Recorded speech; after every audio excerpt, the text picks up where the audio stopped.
tokoh-tokoh yang sangat difavorit. Salam persaudaraan. Jangan lupa support Piki Channel dengan like, komen, share, dan subscribe, serta aktifkan loncengnya. Salam persaudaraan, PSAT Jaya.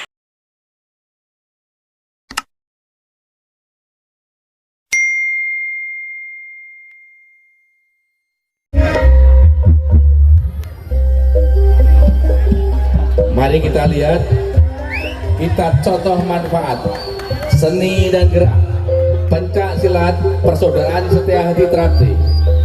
Saudara kita Kakak Jakaria, Ketua Korlap Nusantara, artinya Ketua Korlap se-Indonesia. Beliaunya Kakak Manto adalah Ketua Korlap PSAT Kabupaten Magetan.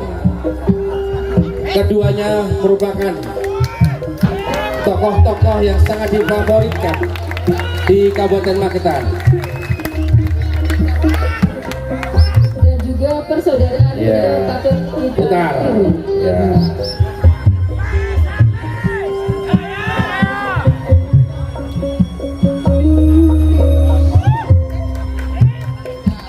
Terima kasih Kakak Zakaria. Terima kasih Kakak Manto. Jangan lupa untuk like dan subscribe Piki Channel.